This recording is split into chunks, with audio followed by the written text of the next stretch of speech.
জয় শ্রীরাম, জয় বজরংবলী। যখন সীতাকে অপহরণ করে লঙ্কার রাজা রাবণ লঙ্কায় নিয়ে চলে যান, তখন খুব অসহায় বোধ করেছিলেন প্রভু শ্রীরাম এবং তার ভ্রাতা লক্ষ্মণ। কোথায় খুঁজে পাবেন তার প্রিয়তমা পত্নী সীতাকে? তিনি হন্যে হয়ে চারিদিকে খুঁজে বেড়াচ্ছিলেন। এত বড় জঙ্গলে তিনি কোথায় খুঁজে পাবেন? যখন কোথাও খুঁজে পাচ্ছিলেন না, তখনই তার দেখা হয় জটায়ুর সঙ্গে। জটায়ুর দুটি ডানা কাটা অবস্থায় ছিল। তিনি যখন জটায়ুকে জিজ্ঞেস করলেন যে কেন তার এরকম অবস্থা হয়েছে, তখন জটায়ু তাকে সমস্ত কথা বলেন যে, হে রাম, আমি তোমার পিতার বন্ধু ছিলাম এক সময়। আমি এক নারীর আর্তচিৎকার শুনতে পেয়ে আমি ছুটে আসি। আমি মাতা সীতাকে বাঁচাবার চেষ্টাও করেছিলাম, কিন্তু যেহেতু আমি এক বয়স্ক পক্ষী, আমার ডানার আর জোর নেই, আমার পায়েরও সেরকম ক্ষমতা নেই, আমি খুব দ্রুত দৌড়াতে পারি না, আমার শরীরের সেই ক্ষমতা নেই, তাও আমি আমার এই দুটো ডানার ওপর ভরসা করে উড়ে গিয়ে আমি রাবণকে অনুরোধ করেছিলাম মাতা সীতাকে যাতে সে ছেড়ে দেয়, কিন্তু রাবণ কিছুতেই সীতাকে ছাড়লেন না। তখন আমি বাধ্য হয়ে আমার নখ দিয়ে রাবণের দেহের অনেক জায়গা কেটে ছিঁড়ে নষ্ট করে দিয়েছি। সেই রাগে রাবণ তরোয়াল দিয়ে আমার ডানা কেটে দেয়। আমি আর নিজেকে টাল সামলাতে পারিনি, ভূমিতে পতিত হয়ে সেই থেকে রক্তক্ষরণ হয়ে আমি মৃত্যুর জন্য অপেক্ষা করছি। কিন্তু আমি ভগবানকে একটাই অনুরোধ করেছি, যাতে আমার তোমার সঙ্গে সাক্ষাৎ হয়, আমি যাতে তোমাকে বলতে পারি যে মাতা সীতাকে কে হরণ করেছে। লঙ্কার রাজা রাবণ তোমার পত্নী সীতাকে হরণ করেছে। এই কথা বলেই জটায়ু প্রাণ ত্যাগ করে। তখন তো খুবই বিমর্ষ হয়ে পড়ে, কিন্তু একটা খবর পাওয়া গেল যে লঙ্কার রাজা রাবণ সীতাকে হরণ করে নিয়ে গেছে। তো কি করা যাবে? দুই ভাই তখন হন্যে হয়ে খুঁজছে। সেই সময় ঋষ্যমুখ পর্বতে গিয়ে আর বজরংবলী হনুমানের সঙ্গে তাদের দেখা হয়। তার পরম প্রিয় প্রভু শ্রীরামের দর্শন পেয়ে হনুমান তো বিগলিত।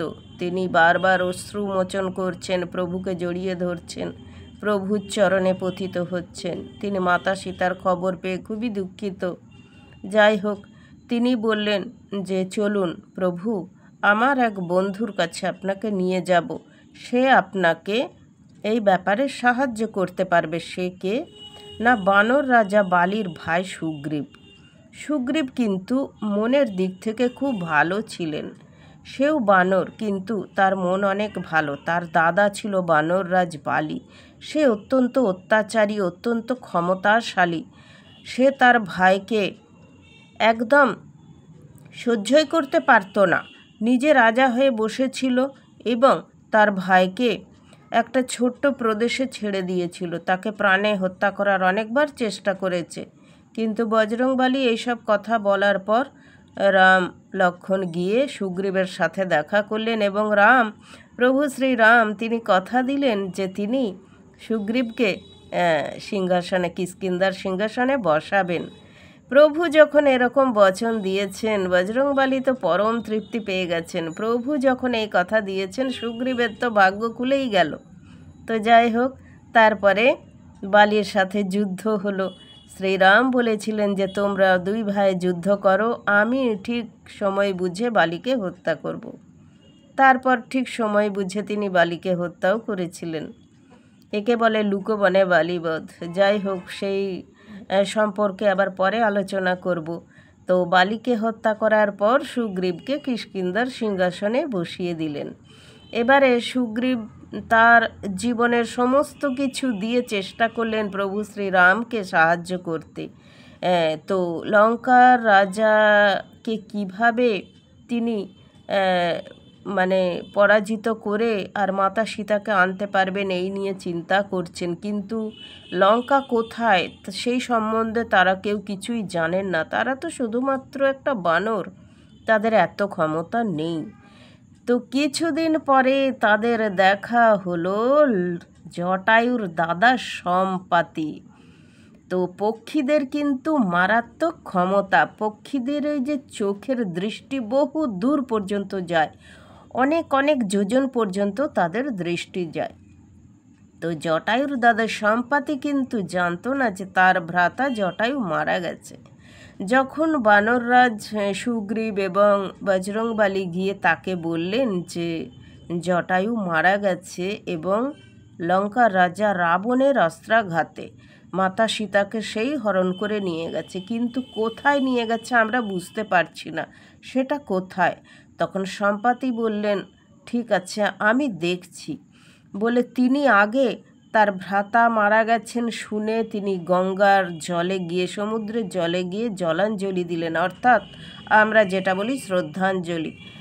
সম্পাতি জল নিয়ে তার মৃত ভ্রাতার উদ্দেশ্যে শ্রদ্ধা নিবেদন করলেন এবং তিনি খুব কষ্ট পেলেন তার ভ্রাতার মৃত্যুতে, এইভাবে মৃত্যু হবে তিনি তা ভাবেননি। তো সম্পাতি তখন চোখ খুলে আর তিনি দেখলেন অনেক অনেক যোজন দূরে লঙ্কাপুরী, আর সেইখানে অশোক বনে বন্দি করে রেখেছে সীতাকে। তিনি সেটা বললেন এবং কত যোজন দূরে অবস্থিত সেটাও বললেন, সমুদ্র পেরিয়ে। তখন সেই সম্পাতির কথা শুনে তখন বানররাজ সুগ্রীব এবং বজরংবলী এসে প্রভু শ্রীরামকে বললেন। তখন প্রভু শ্রীরাম বললেন, এ তো আরও বিপদ, এই সমুদ্র পেরিয়ে কে যাবে সীতার অন্বেষণ করতে? তখন বজরংবলী বললেন, কেন প্রভু, আমি যাব, আমি যখন খবর পেয়েছি আমি যাব, আমরা গিয়ে তোমার পত্নীকে আমরা সীতা মাতার খোঁজ নিয়ে আসব। তখন বালি অর্থাৎ সুগ্রীব বললেন যে ঠিক আছে, যখন বলেছেন আমাদের মারুতি নিশ্চয়ই পারবে। তো বললেন, তুমি কি করে পারবে? আড়ালে বলছে, তোমার তো এতটাও ক্ষমতা নেই, তুমি সমুদ্র কি করে পেরোবে? বললেন, কেন? আমি প্রভুর নাম করে সমুদ্র পেরিয়ে মাতা সীতার কাছে চলে যাব। তারপরে তো আপনারা জানেন। তো তিনি যখন যাবেন তখন বললেন, মাতা চিনবেন কি করে যে আমি আপনার কাছ থেকে এসেছি প্রভু? তখন প্রভু তাকে তার আংটিটি দিলেন, সেই আংটিটি মুখের মধ্যে ভরে নিলেন, হাতে থাকলে পুড়ে যাবে, তিনি মুখে ভরে নিলেন প্রভুর দেওয়া সেই আংটিটি, মুখে ভরে নিয়ে জয় শ্রী রাম বলে এক লম্ফ দিলেন। সেই এক লম্ফে যোজন যোজন মাইল পেরিয়ে তিনি একদম লঙ্কায় পৌঁছে গেলেন এবং লঙ্কায় পৌঁছে গিয়ে তিনি মাতা সীতার খোঁজ পেলেন। এরপরের বিস্তারিত ঘটনা আবার আপনাদের জানাবো। যদি ভালো লাগে পাশে থাকবেন, একটা ছোট্ট করে লাইক দিয়ে জয় শ্রীরাম লিখতে ভুলবেন না। জয় বজরংবলী, জয় জয় শ্রীরাম।